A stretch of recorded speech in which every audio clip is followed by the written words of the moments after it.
Krishna, Krishna Krishna, Hare Hare, Hare Rama,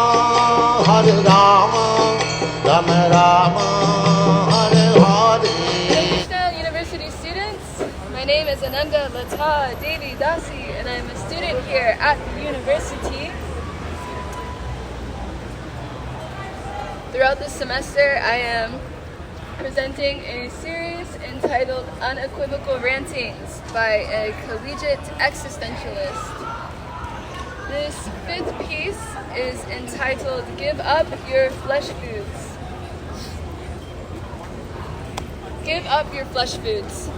There is no necessity for the mass annihilation of mother cow and father bull in the slaughterhouses.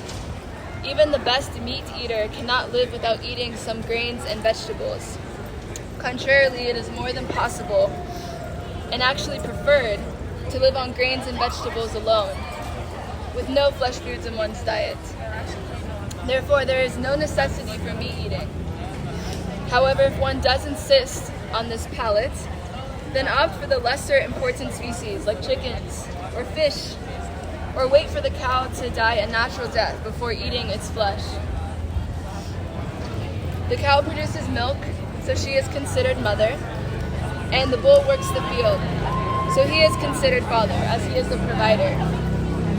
A civilized society recognizes the importance of protecting these populations.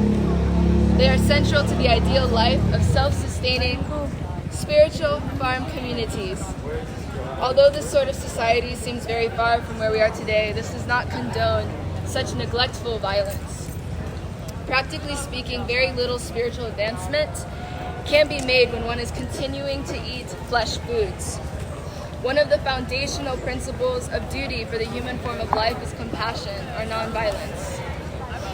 When one is complicit in the daily murder of their brothers and sisters, then how can they be expected to cultivate such a quality? To call the animals our siblings is not a sentimental notion, but is a logical fact. As we have discussed before, consciousness is the symptom of the soul. The animals are conscious, therefore there is a soul within those 4 or however many legged bodies. The soul that is in that animal body is the same quality as the soul within the human form. This means that in their original nature, they are eternal, full of knowledge and bliss, and in intimate relationship with the Supreme Lord, the Father of all living entities. Being in the human form of life, we are responsible for the protection of more vulnerable species through application of the spiritual understanding. A tiger accrues no karma for killing an innocent deer. However, a human being is forced to take birth as many thousands of times as there are hairs on the body of a cow whose slaughter they were complicit in. The human form of life is the only species on this earth that is capable of understanding spiritual principles. And just like a child who burns their hand on a fire, not knowing its heat, ignorance does not protect one from the suffering of reactions of their sinful activities. Merely adopting a vegetarian or vegan lifestyle is not the perfection of a human's eating habits. If we are serious about spiritual life, we must learn the practice of preparing foodstuffs with love and offering the preparations to the Lord.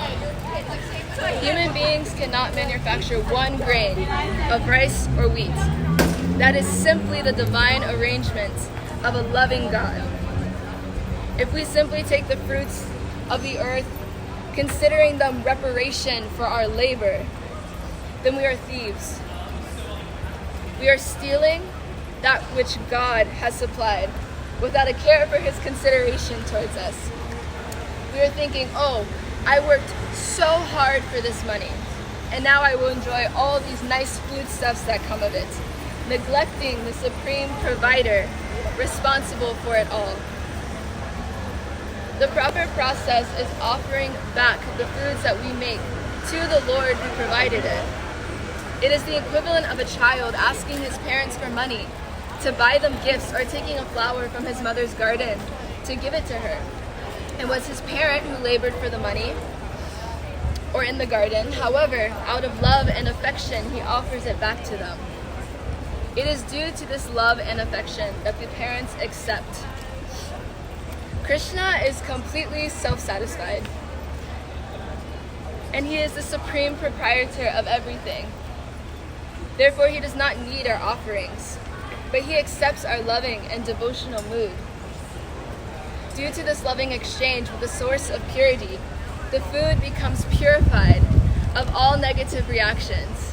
It is a source of upliftment and spiritual advancement rather than another source of entanglement due to maintaining a godless conception. To have been engaged in the sinful activities of meat eating and cow slaughter in the path does not condemn one from making spiritual progress. Unfortunately, we live in a society bereft of spiritual culture. Therefore, it is not common for one to be raised with this transcendental perspective. Taking to the path of devotional service, or full surrender to God, as prescribed by spiritual authorities such as His Divine Grace, A.C. Bhaktivedanta Swami Prabhupada in the Bhakti tradition, purifies one from the accumulation of karmic reactions. As Sri Krishna himself says in the Bhagavad Gita, or the Song of God, abandon all varieties of religion, and just surrender unto me. I shall deliver you from all sinful reaction. Do not fear. In the human form of life, we are obligated to adopt higher principles of living, a standard of life that does not entail killing for the sake of satisfying our tongues and bellies. Beyond merely refraining from meat eating, the perfection of human diet is to only eat Krishna prasadam, or foodstuffs that have been sanctified from being offered to the Lord. Otherwise, we are simply entangling ourselves due to lack of gratitude for the Lord sustaining us and lack of knowledge of karmic laws of nature. For more information, please connect with me about receiving Srila Prabhupada's books, like the Bhagavad Gita, as it is from www.purelyprabhupada.com. We are so fortunate that the program for purification in this age is as simple and blissful as chanting, dancing, and feasting on Krishna prasadam. Wherever our energy comes from is where our energy is to be used. So let us channel our energy now into the sweet chanting of God's holy names. Thank you very much. Hare Krishna. Before chanting the Hare Kṛṣṇa Mahā-mantra that you can see behind me, I will begin with a prayer to Srila Prabhupada and to the Lord Himself for giving us this blissful process of self-realization.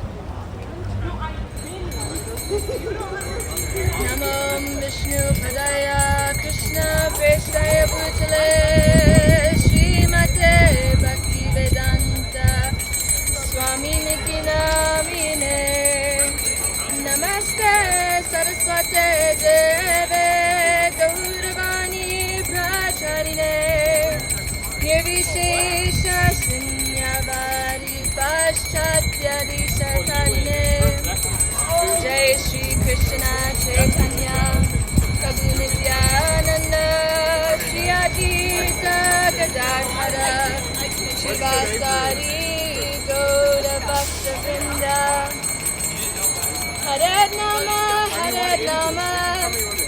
Nama Eva Kevalam Kalo Nastyeva Gatir Anyata.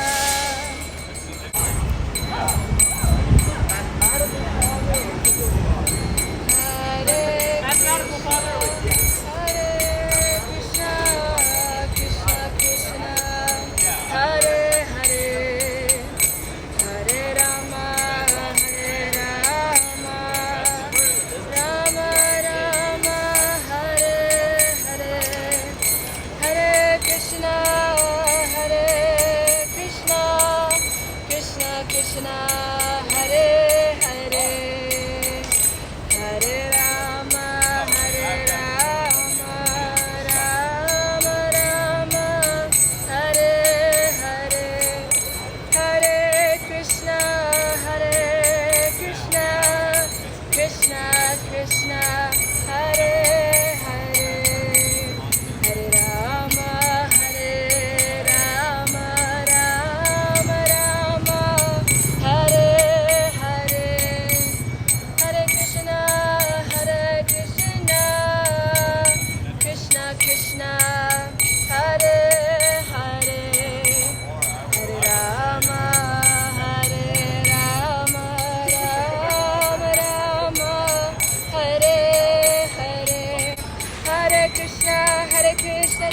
Krishna, Hare Hare, Hare Ram, Ram Ram, Hare Hare, Hare Krishna, Krishna Krishna, Hare Hare, Hare Ram, Rama Rama, Hare Hare, Hare Krishna, Krishna Krishna, Hare Hare, Hare Ram, Rama Rama, Hare Hare, Hare Krishna, Krishna Krishna, Hare Hare, Hare Ram, Ram Ram, Hare Hare, Hare Krishna, Krishna Krishna, Hare Hare, Hare Rama, Rama Rama, Hare Hare, Hare Krishna, Krishna Krishna, Hare Hare, Hare Rama, Rama Rama, Hare Hare, Hare Krishna, Krishna Krishna, Hare Hare, Hare Rama, Rama Rama, Hare Hare, Hare Krishna, Krishna Krishna, Hare Hare, Hare Rama, Rama Rama, Hare Hare, Hare Krishna, Krishna Krishna, Hare Hare, Hare Rama, Rama Rama, Hare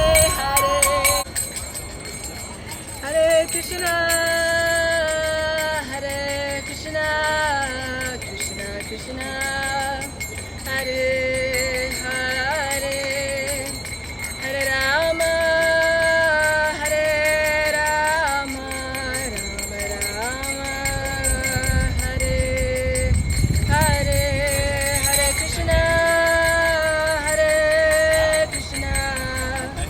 Krishna Krishna, Hare Hare, Hare Rama, Rama Rama, Hare Hare. Srila Prabhupada ki jai. Shri Mahamantra ki jai. Gaura Premanande, Hari Hari Bol. Hare Krishna, Hare